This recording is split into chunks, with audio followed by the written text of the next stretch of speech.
After the capture of Hatteras, many Union generals discussed plans for carrying out further incursions into coastal North Carolina for the purposes of capturing key ports, severing supply lines and drawing Confederate troops away from northern Virginia. Another factor influencing Lincoln's eventual decision was the presence of large numbers of Unionists in eastern North Carolina, which Lincoln hoped would be useful in creating a Unionist government in the eastern part of the state. The immediate objective for the Union forces was Roanoke Island, which lay between the Outer Banks and the mainland. The Union forces were to be commanded by General Ambrose E. Burnside, who would later go on to lead the entire Army of the Potomac.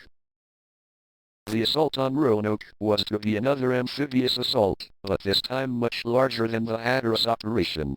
The assault force totaled 15,000 men in 44 transports, escorted by 9 gunboats and 5 floating artillery batteries, along with 13 United States Navy vessels.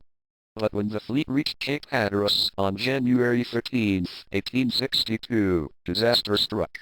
A winter storm buffeted the fleet. 2 gunboats as well as a floating battery and 2 transports were sunk. Said one soldier of the 25th Massachusetts Regiment. As far as the eye can see, the water is rolling, foaming and dashing over the shoals, throwing its white spray in the air as though the sea and sky meet. This is no time for man to war against man. The forces of heaven are loosing in all their fury.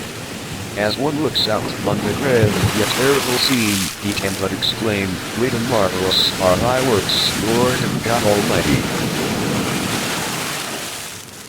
It took almost 2 weeks before the storm passed, but it took another 9 days to get the ships through the sandy inlet into Pamlico Sound.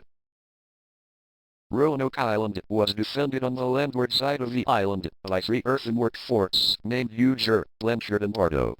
These forts mounted 25 cannon total. On the side facing the Outer Banks, the Confederates had erected a single 2-cannon battery. In the center of the island was a larger fort, named Fort Defiance, that commanded the main road and was surrounded by swamps. Fort Defiance mounted 3 cannon. Across the sound, on the mainland, was Fort Forest, mounting 7 cannon. Croatan Sound was obstructed by sunken ships and obstacles, and behind these obstacles waited the Mosquito fleet of 15 small gunboats mounting a total of 60 guns. Confederate forces on Roanoke totaled 1,473 soldiers, which suffered from low morale and were mostly armed with out-of-date flintlock muskets, some dating from the War of 1812. On February 7th, the Union fleet sailed up Croatan Sound and commenced firing on Fort Bardo and the Mosquito fleet, which fired back. The battle continued throughout the afternoon, with 1 Union ship forced to withdraw and 2 Confederate ships run aground. Soon, the Confederates ran out of ammunition and withdrew, scuttling the 2 grounded gunboats. By mid-afternoon, the Union transports had arrived in Croatan Sound and proceeded to land troops out of range of the Confederate shore batteries. By midnight, 7,500 troops had been landed in addition to a battery of artillery with no opposition. The Union gunboats withdrew from shelling Fort Bardo, and both sides awaited daylight in the pouring rain. The next morning saw a heavy fog over Roanoke. The Union troops began their attack on Fort Defiance, dividing their force into 3 groups. 2 of these groups would attempt to outflank the fort by marching through the swamps, while the third would launch a frontal assault. The third group was none other than Hawkins' Waves, commanded by the now-returned Colonel Rush Hawkins. Fort Defiance's guns had a commanding field of fire from the fort and stalled the Union advance for 2 hours. Finally, Hawkins' Waves fixed bayonets and charged the fort in a frontal assault. Although the charge of Hawkins' Waves was repulsed, more Union troops emerged from the swamps on both sides of the fort. Surrounded on 3 sides, the Confederates retreated northwards. The Union forces followed in hot pursuit, and the rebels abandoned Fort Bardo without a fight. They came across a group of Confederate reinforcements who had just arrived, and after a brief fight the Confederates surrendered. Only 500 Confederates escaped to Nag's Head and the mainland. After the fall of Roanoke, the Confederates abandoned the Outer Banks. Union gunboats chased the Mosquito fleet to Elizabeth City, where they sank most of the gunboats and captured the town. Another Union naval force raided Edenton. On February 18th, Hawkins' waves embarked on 2 gunboats, headed for the town of Winton with the objective of destroying railroad bridges in the area. After a short battle with defending Confederate forces, the Confederates retreated and the Union troops were ordered to burn storage buildings. It got out of hand, and Hawkins' waves plundered and burned the entire town. The next objective for Burnside was the port of New Bern. New Bern was defended by 4,000 Confederates, who manned a broken line of unfinished fortifications with Fort Thompson on the end next to the Neuse River. The most important break was near a brick kiln along the New Bern-Morehead City rail line. The Union fleet consisted of 11 gunboats, plus transports carrying 11,000 soldiers. They anchored 12 miles from New Bern on March 11, 1862, and landed troops the next day. The troops marched towards New Bern in a driving rain, reaching the Confederate lines by nightfall. On March 13th, the Union troops assaulted Fort Thompson.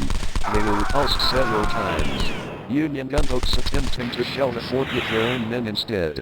But then the Union commanders discovered the brick kiln breaking the line, which was defended by poorly trained militia. Union troops charged through that position and began firing on the flanks of the Confederates. The fleeing militia caused other units to panic and flee as well. The Confederates counterattacked the break in their line, and after bloody hand-to-hand combat drove the Federals back. But Union reinforcements stopped the rebels and turned the tide. Union troops swarmed through the break in the lines. Meanwhile, another assault captured Fort Thompson. The rebels retreated towards Kinston, and Union troops entered New Bern, where they would stay for the rest of the war. In April, Union troops were sent northwards to destroy the Dismal Swamp and Currituck canals. On April 19th, the Union troops were defeated at the Battle of South Mills, and the raid was a failure. After the fall of New Bern, the Confederates expected Burnside to make a move against Goldsboro. However, he had plans to capture Fort Macon and the ports of Beaufort and Morehead City. Fort Macon was completed in 1834 as a brick fort to protect the port of Beaufort. It is now a state park. Seized by North Carolina in 1861, it was in a state of disrepair. The Confederates had renovated it, but the renovations were not complete. In the spring of 1862, the fort mounted 32 cannon, but gunpowder was in short supply and only 300 men defended the fort. Burnside decided to take the fort from the rear. He marched south from New Bern, seized Morehead City and Beaufort without firing a shot, and demanded the surrender of the fort. The fort's commander, Lieutenant Colonel Moses J. White, refused. On March 29th, Union forces landed on boat banks near Hoop Pole Creek and began to establish a beachhead. The Union soldiers then dug trenches and set up artillery and mortars. The Confederates prepared to defend the fort, pulling down 2 lighthouses that blocked their line of fire. On April 23rd, even though Fort Macon was now cut off and surrounded, Lieutenant Colonel White refused a second demand for surrender. 2 days later, Union artillery opened fire on the fort. The Union had set up a single battery of 4 20-pound curved rifle cannon and a battery of 10-inch siege mortars. As the firing continued, the fire became more and more accurate. A Union artillery observer on the top floor of a 3-story hotel in Beaufort watched the barrage and used signal flags to tell the gunners to adjust their fire. Because the fort lacked mortars, the defenders could not lock shells into the Union gun emplacements. They tried dismounting 6 of the fort's cannon and dropping the barrels of light mortars, but the experiment failed. Later in the day, the United States Navy entered the battle, but they were driven back by the fort's guns after an hour. The next day, after a devastating bombardment, Lieutenant Colonel White wrote, "Another day of this and the fort would be reduced to a mound of rubble." White decided to surrender the fort and ran up a white flag. After the fall of Fort Macon, Burnside planned to advance on Goldsboro. But he was convinced he needed more troops than the 17,000 he currently had.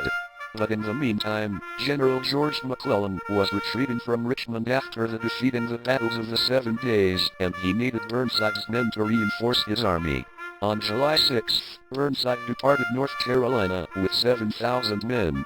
He would go on to lead the Army of the Potomac to a crushing defeat at Fredericksburg.